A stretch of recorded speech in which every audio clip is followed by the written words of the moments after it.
Welcome to IQ Hit List Special. I'm Viswa Sadasivan.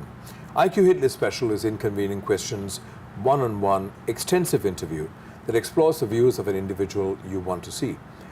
My guest today is a person who Singaporeans know only too well, yet don't know so much about.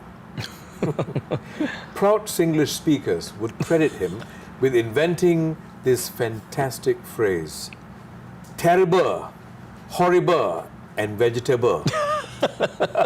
Okay. To describe a person or situation that's simply beyond hope. Gone case. Now, those of you who grew up in the 90s will remember him on Chinese TV, cross-dressed as a forgetful granny. This granny poked fun at the funny characteristics of Singaporeans, idiosyncrasies. Indeed, his movies examined society's obsession with money and grades, and it sparked numerous serious debates, even in Parliament. Now, one of the debates is said to have led to the EM3 stream in schools being abolished. His recent series of films, Our Boys to Men, were a big hit, not only for the storyline, but for most authentically capturing what happens behind the scenes in national service. He's not only known in Singapore, but in the region as an actor and director. Clearly one of the most talented and accomplished filmmakers Singapore has produced. Several of his films have enjoyed considerable success in the region, with many of them dubbed the quintessential films of Singapore. For his contribution to the arts, he received the coveted Cultural Medallion in 2005, and for his contribution to the nation building, he was honoured by the state with the Public Service Award in 2004. Yet, life wasn't plain sailing for this creative genius. He has had his fair share of down-in-the-dump moments. Behind the comedic persona is a serious mind, a social commentator perhaps, who wants to open up the space for discourse. Well, I have 50 minutes to help us understand who this man really is, where he came from, why does he do what he does, and where is he headed. His name is Liang Po Po. Some people even call him Jack Neo. Hey, how are you, Jack? Oh, okay. Wow. How you actually ended up, in the entertainment industry is all by chance, right? Okay. Wow, this one got to start off from 1976. Once upon a time. long time ago. I remember I received my GCO level result. That's my first setback in my life. And I passed all the 5 subjects. But no matter how I act, I still assist 20 points. 20 points. Meaning I cannot go into pre-U, And of course I can go but to... you pass still? I pass. This is the most strange system in the world, I don't know, that I pass. Meaning I no need to stay back and restudy, but you pass. But you cannot go to pre-U. Meaning I don't know, I'm hanging around, I don't know what I'm going to do.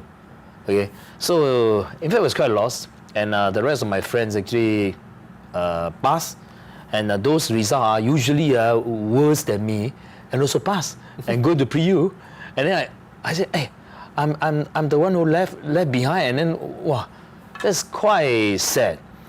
But I seriously I don't know what to do. And if you don't go for further study, and the NS letter will come.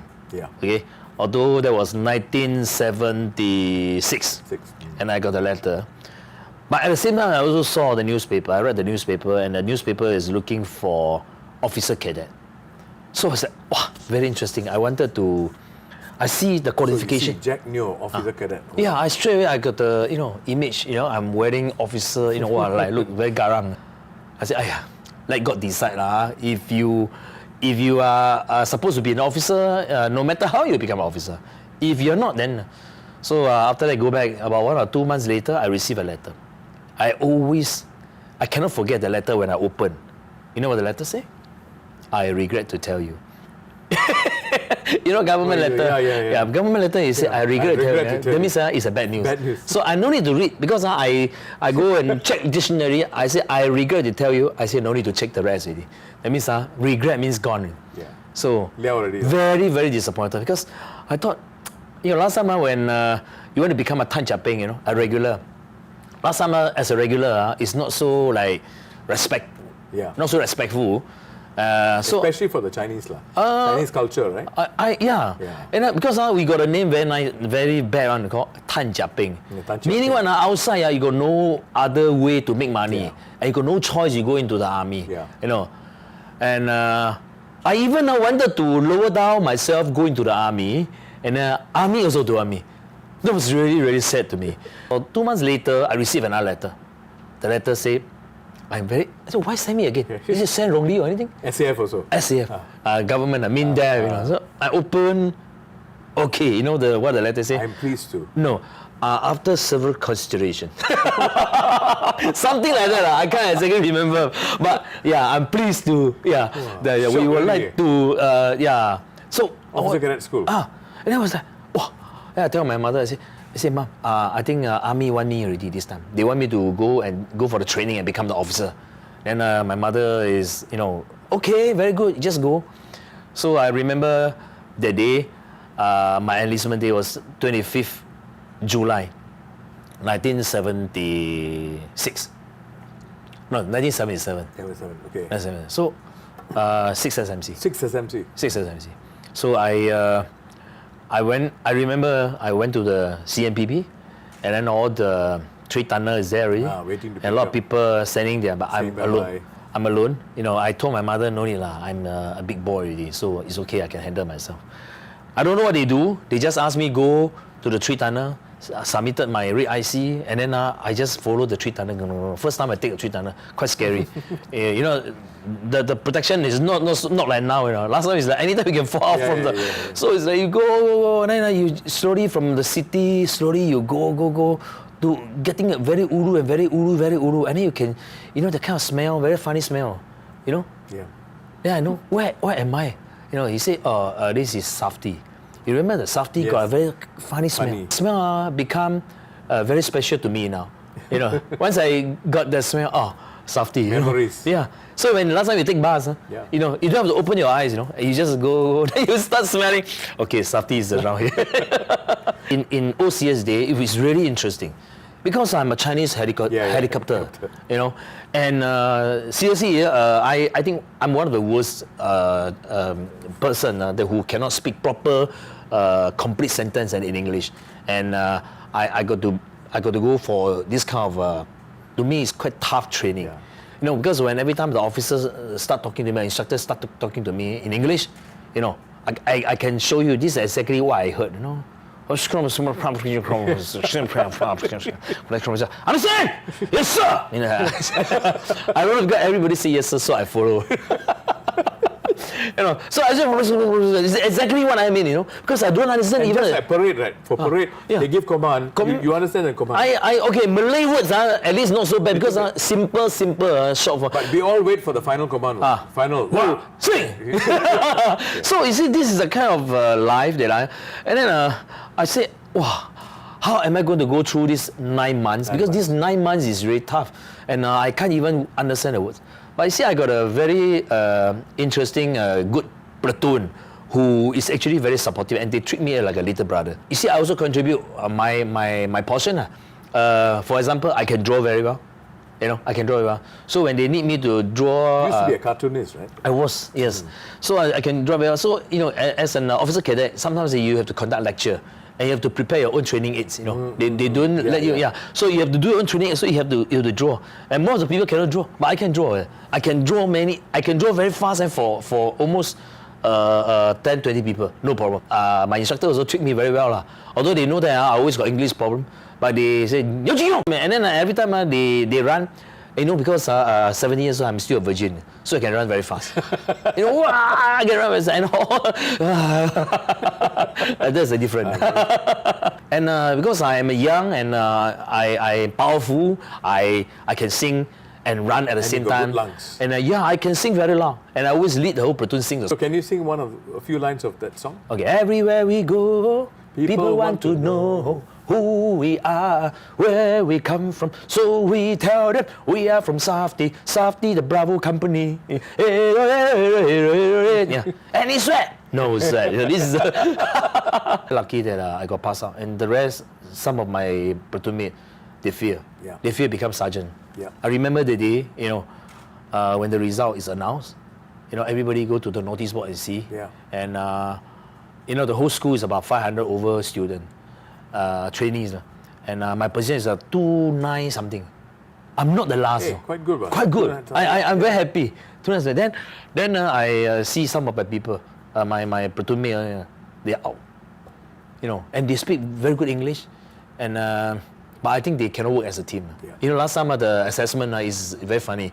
Yeah. And I remember the day when we got posted out. We put on the pips, everything, and then this group of platoon mate, they become sergeant, and then I remember they went into the minibus, and then we were like outside, and then they are inside, and then they look at me. Why you stay? Yeah. Your English is lousy than me. Okay, so. The last time when we had a conversation, you shared some of this, and it's wonderful that you're sharing this. And you said, I remember you telling me that this had such an impact on your life. Yeah. After that, you see, because after experience, this, correct. This is very important, because after this course, when I am so lucky that I'm able to pass out as an officer, I learned one thing, and I think my platoon mate and the rest of people also learned one thing. I think it's the aptitude that, make me pass my test as an officer. It's not so much about you speak very good English. If you got a very bad attitude, that's it. You can be very knowledgeable, but your aptitude is like you are like hero, Rambo. Cannot. In army, we have to work as a team, and then I think we help each other. And this is a kind of a spirit that we all enjoy so much. Up to now, my platoon mate, we whole platoon now, we are still in group chat. If you fast forward and come to how you've become a filmmaker, right? A filmmaker needs to be able to tell a story. You obviously are a good storyteller. Oh, okay. The bottom line here is, what are some of the stories that you remember the most that you were able to translate to the screen? Yeah, I don't know, but I think because this is due to the training of Comedy Night. Yeah. I think Comedy Night actually also provide me a very good... Where you were Liang Popo. Where, yeah, I actually, before Liang Popo, actually I was with Moses doing a talk show on TV. Show, yes. Yeah. And then after a talk show a while, then we become, they give us a longer duration, so I can actually bring in more people. So it become a comedy group.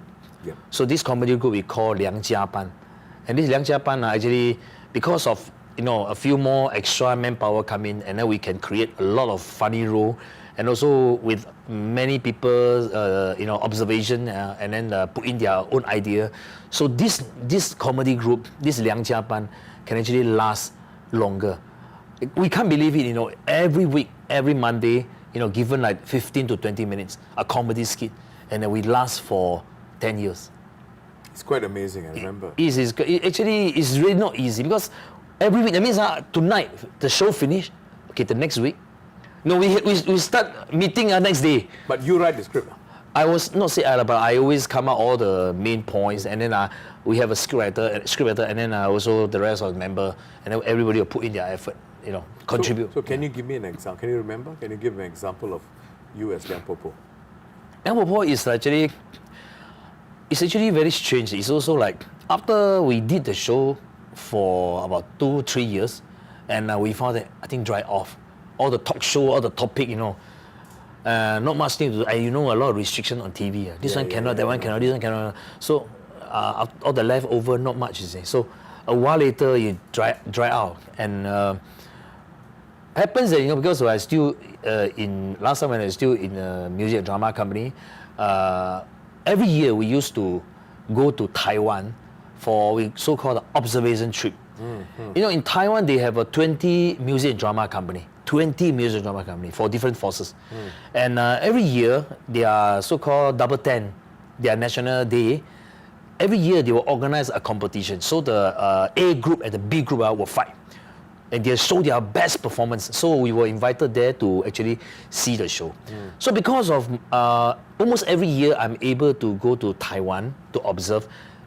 So watching the show is at night, but the rest of the time is daytime. You can shop around, go around. And the most amazing thing is that when you watch their TV, the TV program is really happening because they got a few stations. So everybody is fighting for the viewership. And there was no censorship? Their censorship is much lighter than us. And they can say anything, they can say dialects, they can say anything. And they can poke fun, a lot of things, you know. So when you see it, wow, then I realized that, TV variety show, what we did in Singapore is too stiff, is too not flexible. And over the other side, they can have a lot of things. So when I go there to do a lot of observation, and then when I come back, when I got a chance to do the TV program, I said, shall we do this? That's why when I start with Moses, we do the talk show. The talk show format is, they were very popular. In Taiwan, they are so-called, they are Western restaurant. In Chinese, they say 西餐厅, the Western restaurant. They will invite a lot of superstar, and then when you eat and you see the show. So every night after our MDC show, we will just go because the show always start very late, like 11 p.m. or 12 midnight, But they will create all kinds of jokes and it's very, very funny. So all these are the really important influences for me. And so how did it influence you? In the end, as a filmmaker subsequently, how did it influence you? Okay, I think you had army experience. You had the experience of music and drama, directing on stage. Correct. Then you had the experience of TV, right? Acting as well as scripting and so on. Yes. Now, after that is when you went into filmmaking. Right? Correct. And I think a major turning point in your filmmaking, where you went into a serious film was Home Run. What was your experience in Home Run?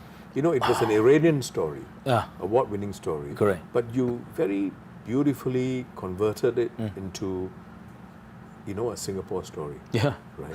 And I remember watching it and my eyes welled up at certain points. Yeah. It's your timing. You were able to, the dialogue was excellent and your casting was excellent. What was your experience and how did all these experiences, your army and everything else, come into the making of Home Run? As I said, comedy night actually give me a very good training ground. Training ground to train what? To train, you understand the timing. The timing. For example, this line plus this line, it will become a joke. Yeah. So these are the things that we learn from music and drama company time. When I was a drama director, my job is to write script. And then when I write script, I don't perform, but I let my members go up and perform. So when they go and perform, I will observe. And I will give them the line, this line, And then when they deliver the line on the stage, and you hear the punch, sometimes you hit, sometimes bingo, you hit. Yeah. Then I say, and then comedy is very difficult. Yeah, and then this is the so-called the theory that I learned. Yeah. So you know the theory. You know which part that the audience like, What kind of jokes you will make audience laugh. Yeah. So when I use it in my comedy show, same thing. Bigger crowd, bigger group of crowd. That was only army about 1,000 soldiers. Yeah. This one is like a few hundred. You're talking about which one? I'm talking about the comedy night. Comedy night. So when I do it live, because last time we don't have pre-record. Yeah, all live. All the shows are live, live from studio one, remember? Yes. You that okay, these jokes will work, this will not work, And at the same time also live from studio, you used to have a live audience. So the live audience is really important to us because whatever thing you say, they will respond immediately. So the kind of timing. So it is a lot of a good practice for me. So although I am fully involved in the script writing, and they don't really pay me the script writing fees. But I think what I gain is bigger than the money, because it's the method, it's the you say formula, a method or theory.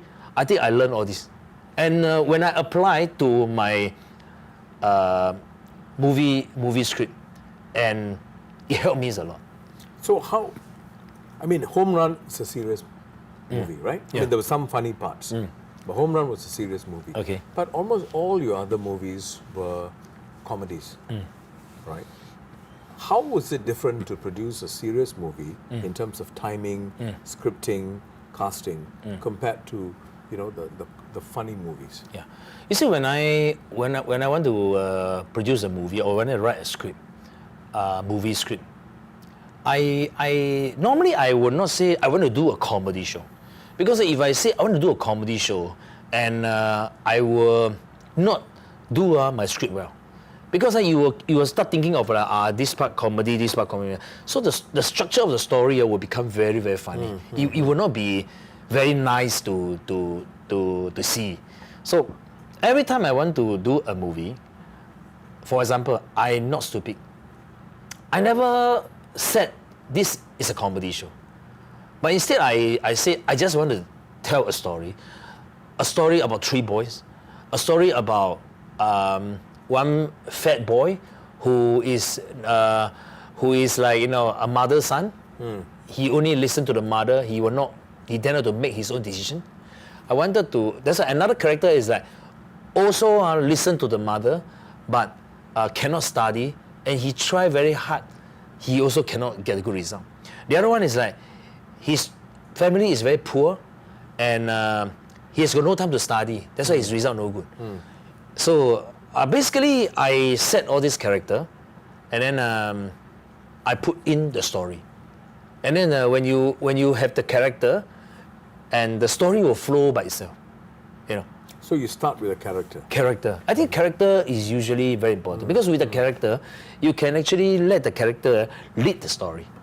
Rather than you come out a story, and then you put in the character. That is a bit difficult, because once the story is there, the character inside is a bit difficult, because it's so-called restricted. You cannot do this. So you're saying that when you did all this, when you're planning for a movie, do you think of a message? Normally, no. No. So a lot of people thought that your movies always got message. Is it because you plan? No, actually I tell you, when I like for example, A Boys to Men, what kind of message to put? I don't know.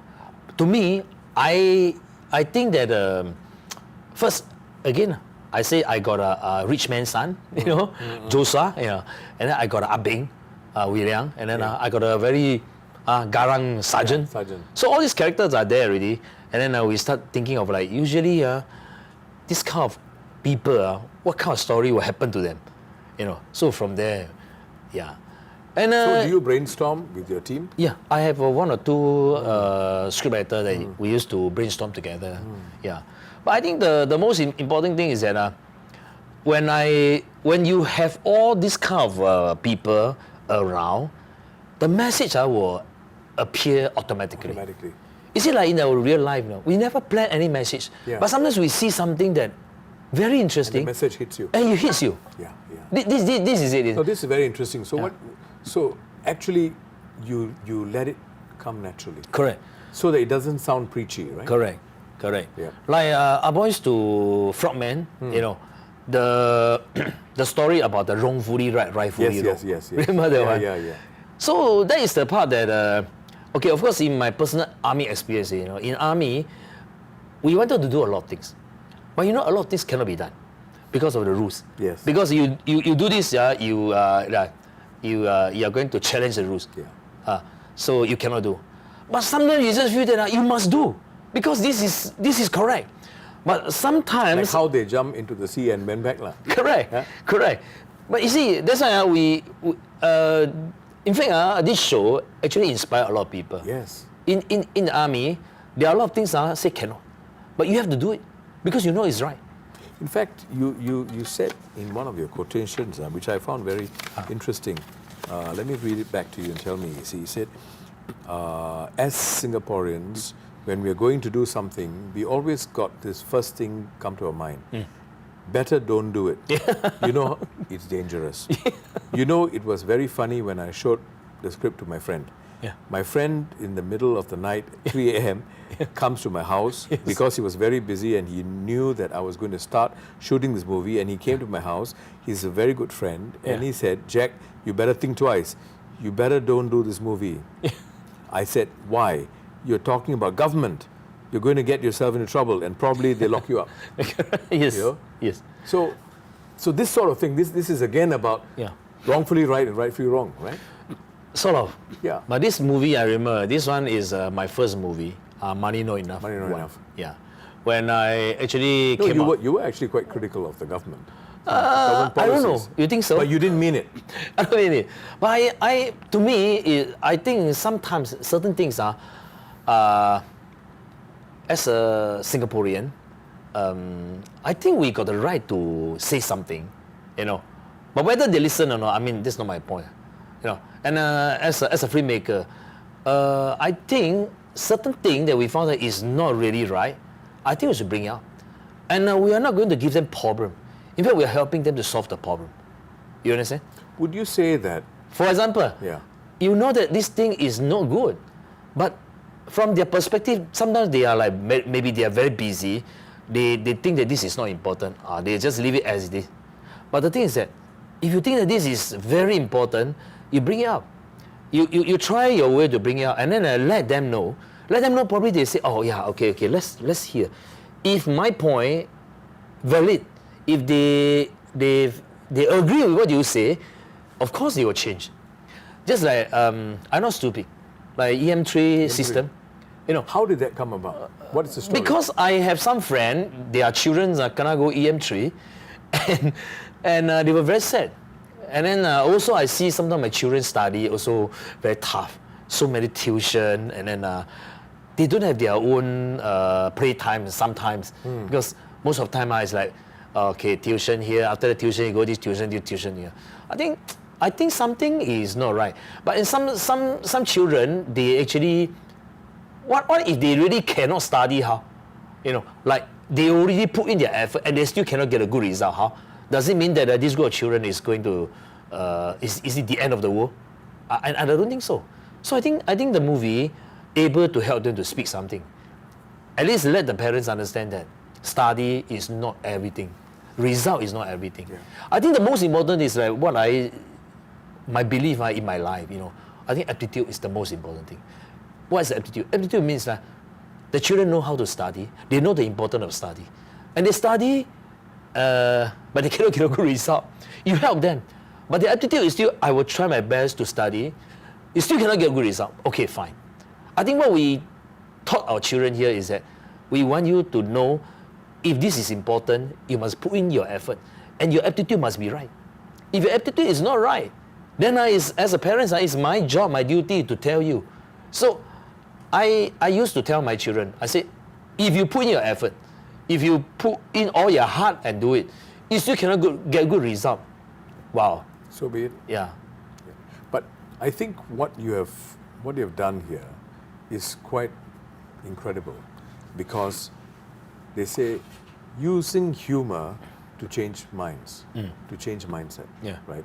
Now, if I was a government and you come and debate with me in Parliament, you come and debate with me in a forum and tell me all the things that I'm doing wrong.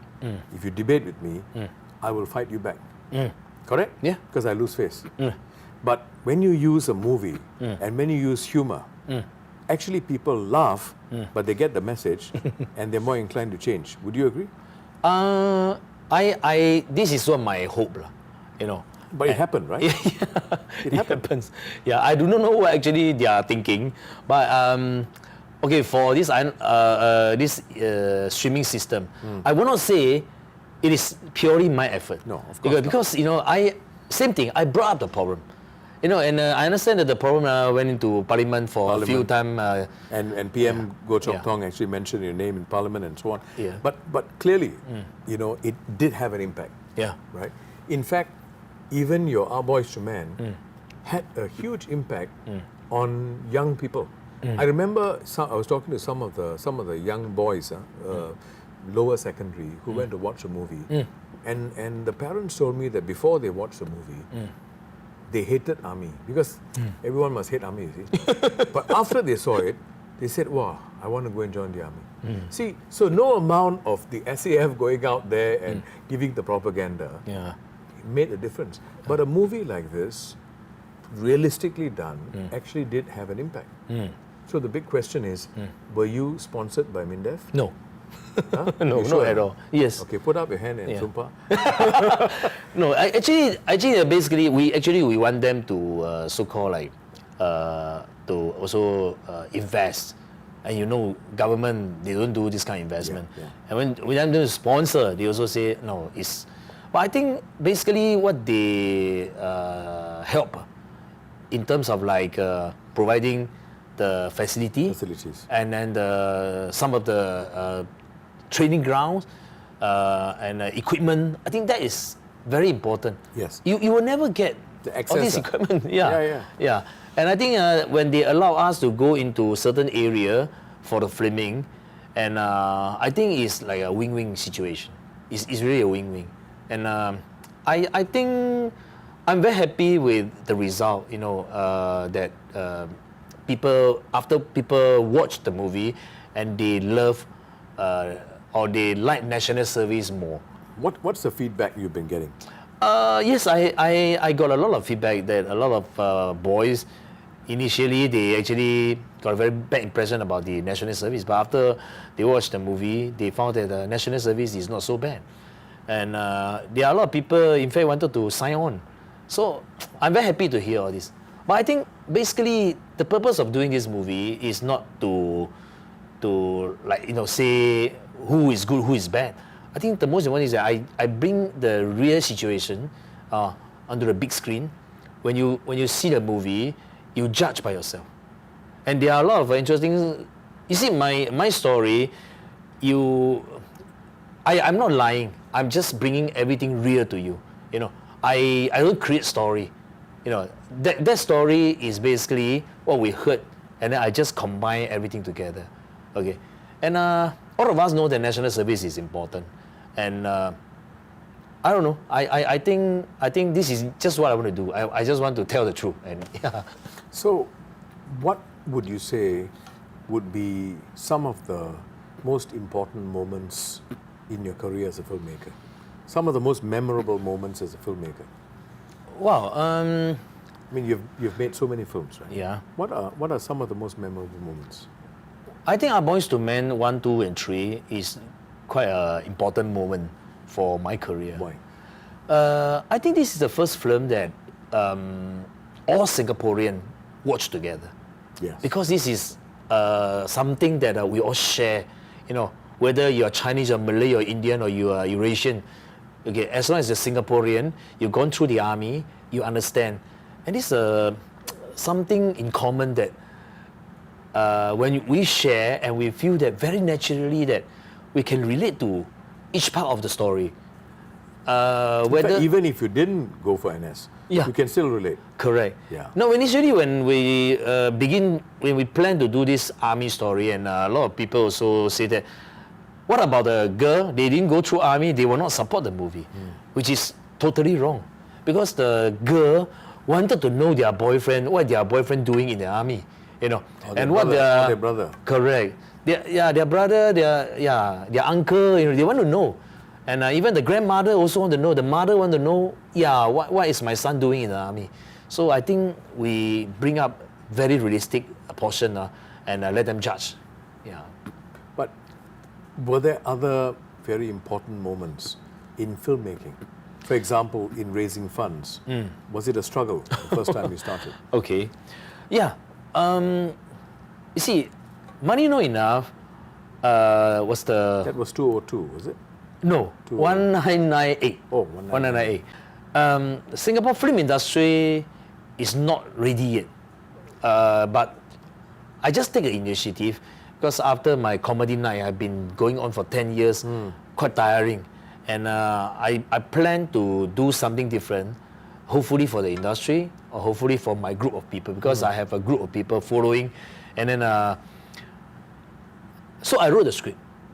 No, I think Eric Khoo, I met Eric Khoo. And Eric Khoo, actually, he's the first one who producing Singapore local film. Yes. Okay, with a very, very little budget, but I'm very happy to see, wow, this is a Singapore film. So I talked to him, and I know his dream, and I said, hey, why not? I can help you. Because you do not have the so-called professional talent, like the actor, actresses, and my area I have. So I said, let's work together. And he said, okay. So while he's doing 12 story, and You acted? I acted. Yeah. I also bring another girl called Chen Yifeng into this show. And I do not know what is filmmaking. So when I work with Eric Koo, I said, wow, quite fun. Because after that, you're going to see your face on the big screen. It's something that, make all of us very excited. So I told my comedy group, the Liang Chiapan, I said, let's do a movie, but no big money. Are you interested? Everybody say, let's go. So I start writing script. And we took 2 years to go around and look for money. Nobody believed in us. Okay, they found that, they firstly will ask you, got car chasing? I said, don't have. Got action fighting? Don't have. Got blood? I said, don't have. Got sexy scene? I said, don't have. I said, how to sell? I said, I think sharing a very true Singaporean story may work. He said, no, not possible. These are who? What kind of people? The investor. Investors, okay. So we go around and then the best part is that after the movie is made, and then they see it, they see the movie, because the first time we produced the movie, and in terms of the technical aspect, it's all quite bad. And sound recording, everything is all on not so professional. That's why I'm very worried. And when the distributor and all that, they see the movie, I say, what do you think? Would this movie work? He said, maybe 500,000, the maximum box office. 500,000. I said, wow, everybody are quite sad. That means you're going to loogie, you're going to lose all the money. Yeah. And then the boss is like, wow, sweating. But then he said, Jack, this movie is all in Hokkien. It's all like a very down to earth. Our youngsters don't see movie like this. Our youngsters see Hollywood, gunfight. Okay. They said, this one is a bit hard. I said, oh, okay. Then he said, anyway, what is your strategy for this movie? I said, my strategy is that maybe the young people see already, they found that because the dialects is inside, and maybe their parents can understand. Maybe they will go back and bring their parents, grandparents and watch the movie. They say, no. The youngster see the movie, they got no money already. So that's it. They will not bring. I said, okay, never mind, whatever comments. But of course, it turned out it's quite shocking to the industry. What was your box office? About 6 million. 6 million? 6 million. And they predicted 500,000. 500,000, yes. So you made money? No, I make. we work with the movie company, but the movie company is also running into a financial problem. And after that, it's a long story. So which was your own money, where you put in your own money and made your film? Which was the first movie? No, actually, all the while, I didn't put in money because I'm not, I do not have any extra money. But I provide my talents, I come up scripts, and then so you get paid? I get paid, as a director. And then I go. So at that time, very lucky that Rain Tree just set up. And our Singapore Film Commission also just set up. So it's like, a right timing. So Rain Tree set up, and Rain Tree is also looking for So the which director. movie was that? So the second movie is Liang Po Po. Liang Po Po. Liang Po Po. The movie. Liang Po Po, the movie. Yeah. And then the movie, not as well as the money not enough, but it's also not bad, about 3 mil. Consider a quite good box office. So there was a profit? Again, not my profit. Yeah. I'm actually all doing it now for the investor. Our Boys to Men, is it yours? Our Boys to Men is it your production? It's my production. But that one also over budget a lot. And in fact, most of the investors make better money than me. Yeah, because they get the first cut. Not only that,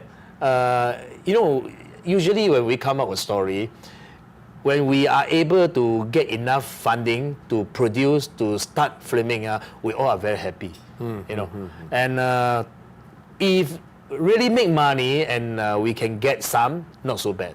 Okay. So in fact, Our Boys to Men, I actually use up all my director's fee. Remember the war scene? Yes. The Centenary scene. Yeah. That's all my money already. gone. Because when I talked to animation, the producer, the EP, Melvin, I said, I want this one. He said, can, but you have to spend. So, but as a director, you just want your movie look good. Yeah. So you actually, okay lah, just do it lah. So I don't know, at the end of the day, probably we get some sponsor, but I remember my director fees deducted quite a lot.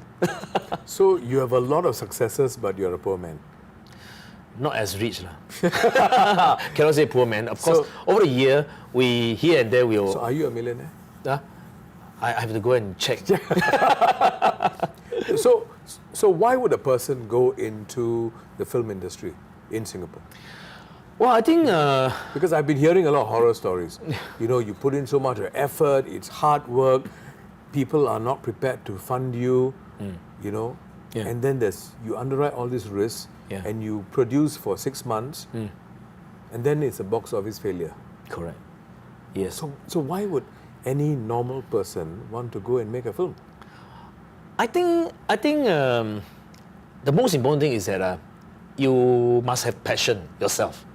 Okay, when passion, I'm talking about you are not worried about any failure. Just like me, when I start off, you know, I know it's very tough. You know, so like a lot of people ask me, they say, "Wow, now you're very good lah. You know, you're very easy to get funding." But see, remember my first few movie, it's really really tough. We go everywhere and knock the door, and then people will not support you. So, but the thing is that if you got a passion, you just want to let go. You just want to do it. So why other people should come in to do the movie? If you have the passion and you come in, you don't think I want to make money. You think I want to do a good movie, okay? You can use a lot of method. You know, maybe for the beginning, we didn't use a big budget to produce good film. It is a lot of funny inspiration, and along the way, you know, if you got a passion, and I don't know, somewhere somehow, some people will come and help you. You know. But you need to establish yourself first. Correct. But you have to establish yourself, and you have to make people believe that your idea is good, and this is a good product. So the people believe you, people will slowly come in and finance you and then to help you. You see, nowadays there are a lot of new directors. They already slowly, it's definitely better than my time. You know, now at least they are a group of investors. They don't mind to invest into the movie, provided you are able to convince them that your story is good and you are able to collect back their money. You know, they don't want to make a big money, but as long as they can help them to bring back their own investment, I think they are very happy. But of course, a bonus, if you can make big money, of course, is good. What are your plans in the next 5 years? Do you have ambitions of being in the international league? Yes. I think my plan is actually two parts. Okay. One is that I wanted to work with overseas filmmaker, and which is I already planned that this year, the other half, like August onwards, I'm planning to go China to do a film with the China movie company. And at the same time, I also hope that I can nurture some of the new directors in Singapore, because I think this industry need quite a lot of commercial director, because only commercial directors exist, then the whole industry can exist. Yeah. You know. But why do you think a country or society like Singapore needs to make our own films? You see, Singapore is a very small country, you know, with a very short history. And through movie, we can actually tell people our story.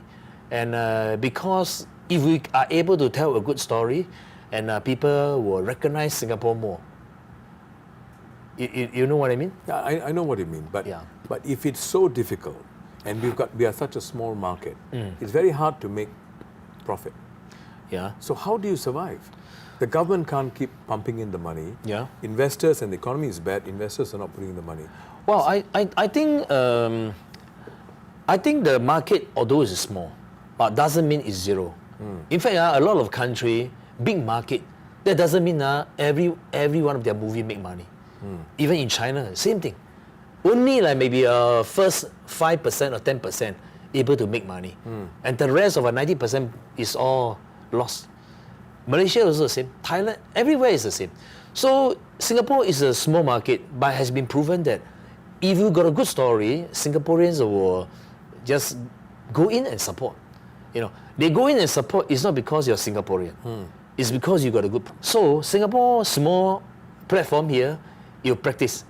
If you are able to gain all the so-called the winning formula, or you know how to handle movie properly, then slowly, of course, you will go out of Singapore. You don't have to leave Singapore behind.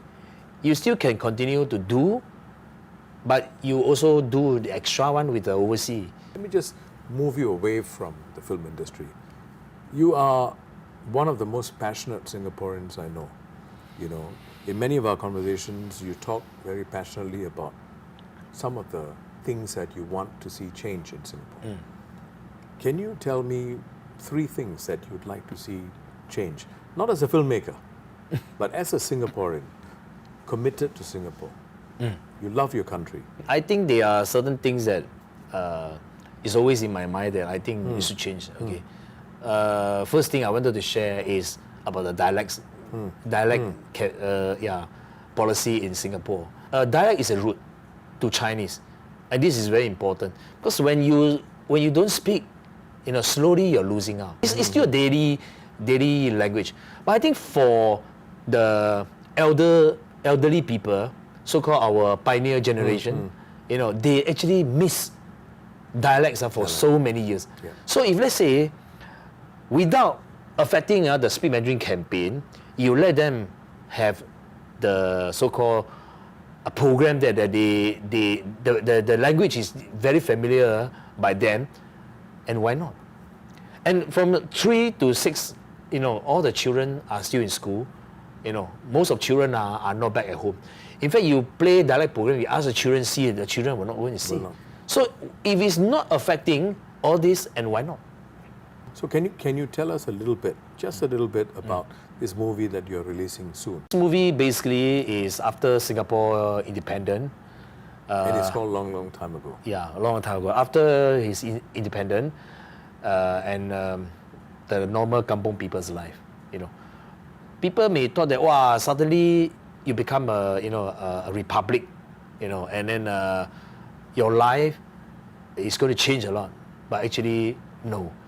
What I'm going to show is that during this hard time, how government help and they develop. But the story showing is not on the government side. It's actually on the normal kampong family. You know, Chinese family, Malay family, Indian family, you know, how we live together and how we help each other.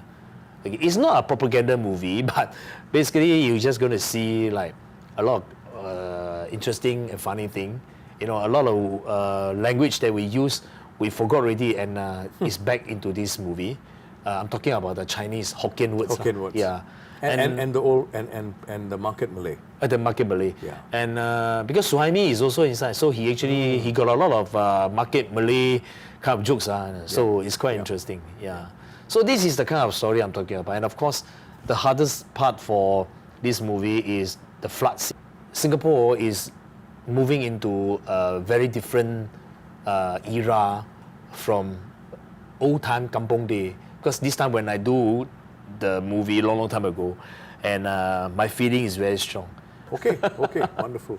Well, I wish you all the best. Yeah. Jack, thanks for coming on board. I know you're very busy. Okay. And obviously your army experience is instrumental in a lot of these stories that you've done. Yeah. Right? Yeah. You know, that is about survival. Survival. Thank you. That's Jack Neo, one of our finest filmmakers. Yeah. Well, this has been IQ Hitlist Special.